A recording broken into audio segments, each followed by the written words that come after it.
2월 3일입니다. 와서 보아라 라는 제목으로 요한복음 1장 35절에서 51절까지 말씀입니다.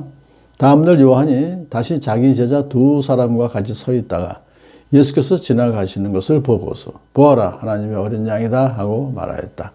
그 두 제자는 요한이 하는 말을 듣고 예수를 따라갔다. 예수께서 돌아서서 그들이 따라오는 것을 보시고 물으셨다. 너희는 무엇을 찾고 있느냐? 그들은 랍비님 어디에 묵고 계십니까? 하고 말하였다. 랍비는 선생님이라는 말이다. 예수께서 그들에게 대답하셨다. 와서 보아라. 그들이 따라가서 예수께서 묵고 계시는 곳을 보고 그날을 그와 함께 지냈다. 때는 오후 4시쯤이었다. 요한의 말을 듣고 예수를 따라간 두 사람 가운데 한 사람은 시몬 베드로와 형제가 아닌 안드레였다. 이 사람은 먼저 자기의 형 시몬을 만나서 말하였다. 우리가 메시아를 만났소. 메시아는 그리스도라는 말이다. 그런 다음에 시몬을 예수께로 데리고 왔다. 예수께서 그를 보시고 말씀하셨다. 너는 요한의 아들 시몬이로구나. 앞으로는 너를 게바라고 부르겠다. 게바는 베드로 곧 바위라는 말이다. 다음날 예수께서 갈릴리로 떠나려고 하셨다. 그때 빌립을 만나서 말씀하셨다. 나를 따라오너라. 빌립은 벳세다 출신으로 안드레와 베드로와 한 고향 사람이었다. 빌립이 나다나엘을 만나서 말하였다. 모세가 율법책에 기록하였고 또 예언자들이 기록한 그분을 우리가 만났습니다. 그분은 나사렛 출신으로 요셉의 아들 예수입니다. 나다나엘이 그에게 말하였다. 나사렛에서 무슨 선한 것이 나올 수 있겠소? 빌립이 그에게 말하였다. 와서 보시오. 예수께서 나다나엘이 자기에게로 오는 것을 보시고 그를 두고 말씀하셨다. 보아라, 저 사람이야말로 참으로 이스라엘 사람이다. 그에게는 거짓이 없다. 나다나엘이 예수께 물었다. 어떻게 나를 아십니까? 예수께서 대답하셨다. 빌립이 너를 부르기 전에 네가 무화과나무 아래에 있는 것을 내가 보았다. 나다나엘이 말하였다. 선생님은 하나님의 아들이시오 이스라엘의 왕이십니다. 예수께서 그에게 말씀하셨다. 내가 무화과나무 아래에 있을 때 내가 너를 보았다고 해서 믿느냐? 이것보다 더 큰 일을 내가 볼 것이다.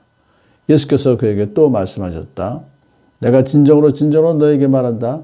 너희는 하늘이 열리고 하나님의 천사들이 인자 위에 오르락내리락 하는 것을 보게 될 것이다. 아멘.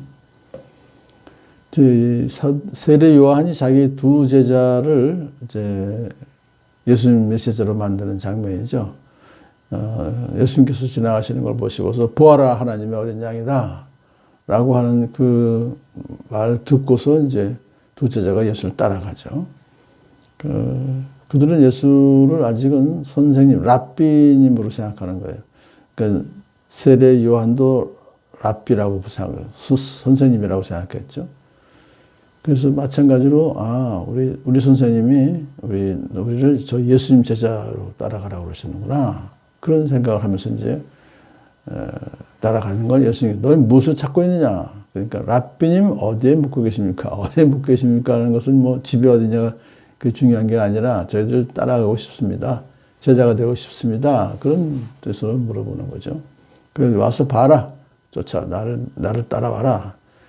그래서 그들이 예수님을 따라가서 예수님 묵고 계시는 곳을 보고 그날을 그와 함께 지냈다.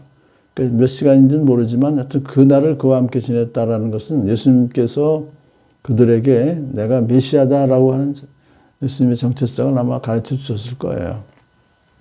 그리고 그들은 그것을 이제 성령님께서 믿게 해주신 거죠.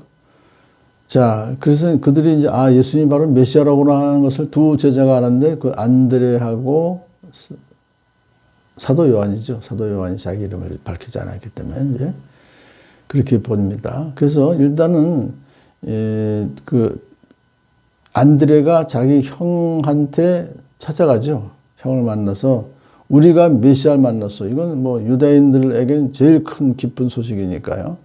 그들은 뭐 오랫동안 메시아를 기다리고 있었으니까. 그런 다음에 시몬을 예수님께로 데리고 와요. 시몬도 또 대단한 뉴스니까 일단 가서 만나보자. 그렇게 갔는데 예수님이 그를 보시자마자 너는 요한의 아들 시몬이로구나. 알아보시죠? 앞으로 너를 게바라고 부르겠다. 바위라고 부르겠다. 교회의 반석으로 너를 삼겠다. 이런 뜻이죠. 아마 안드레는 자기 형이 그런 복을 받은 것을 보고 너무 기뻐했을 거예요.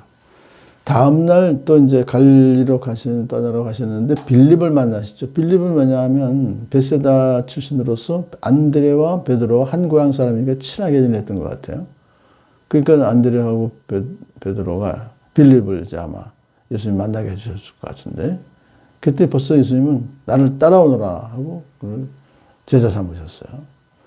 자, 이제 빌립이라는 사람이 이제 그 다음에 나다나엘을 찾아갑니다.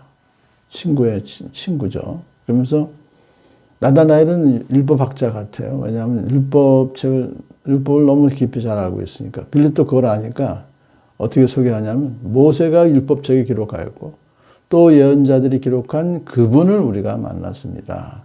각자에게 다 그 적절하게 이제 이렇게 예수님을 소개하는 거죠. 그러니까 율법책에 기록된 예언서에 기록된 바로 그분, 메시아를 우리가 만났습니다. 그런데 그분이 얘기하다 보니까 나사렛 출신으로 요셉의 아들 예수입니다. 라고 이제 소개를 했어요. 그랬더니 나타나요. 무슨 나사렛에서 선한 것이 나올 수 있겠소? 베들레헴에서 메시아가 나오시지. 이걸 딱 지적하는 거예요. 그러니까 자기는 믿지 않는다는 거죠. 네 말을 믿지 않는다. 그래도 빌립이 와서 보시오.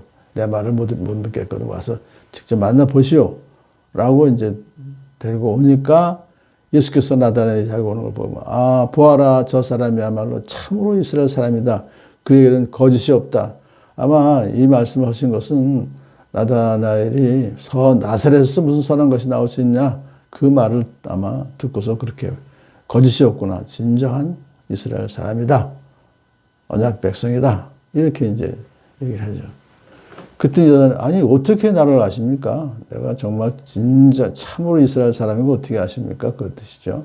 그랬더니 네가 빌립이 너를 부르기 전에 벌써 이미 내가 무엇을 하는지 내가 넌 다 안다. 내가 무화과나무 아래에서 있는 것을 내가 보았다. 이 무화과나무 아래에 있다는 것은요.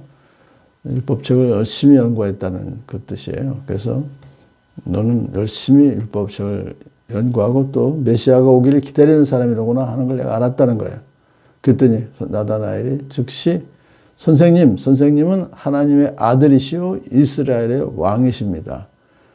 그러니까 하나님의 아들이시라는 것은 예수님의 신성을 그가 인정하는 거고 이스라엘의 왕이라는 것은 이제 메시아로서 이스라엘을 이제 구하시는 그런 분이로구나 라고 하는 고백을 한 거죠. 그랬더니 예수님께서 내가 무화과나무 아래 너 있을 때 내가 너를 보았다고 해서 믿느냐? 이것보다 더 큰 일을 내가 볼 것이다. 그가 이제 예수님이 하실 일이죠. 십자가에 돌아가시고 부활하실 일도 이거인데 결국 예수님께서는 무슨 큰 일을 하시느라고 그러냐 하니까 너희는 하늘이 열리고 하나님의 천사들이 인자 위에 오르락내리락 하는 것을 보게 될 것이다. 야곱은 꿈에서 사닥다리에서 왜 천사들이 오르락내리락 하는 걸 봤는데 지금 예수님은 인자 위에 예수님이 사닥다리라는 얘기입니다. 하나님과 우리 인간을 연결시켜 주시는 분이다. 라고 하는 것을 여기서 보여주시는 그 사건이 이제 구속사를 예수님께서 완성하시는 십자가에서 달려 돌아가시고 부활하심으로 하나님 뜻을 우리에게 알려주시고 우리를 구원해 주시는 그 역할을 하실 것을 너희들이 내가 보게 될 것이다. 정말로 이 제자들은 바로 그런 모든 예수님의 구원 사역을 다 보게 된 것이죠. 오늘도 이 전도하는 과정이 처음에는 가족, 그 다음에는 친구, 고향 친구, 그 다음에 또 친구의 친구 이렇게 계속해서 복음이 전파되었듯이 오늘도 우리에게 주시는 사명, 복음 전파하는 일을 가장 가까운 데부터 해야 하는 복된 하루 되길 축복합니다.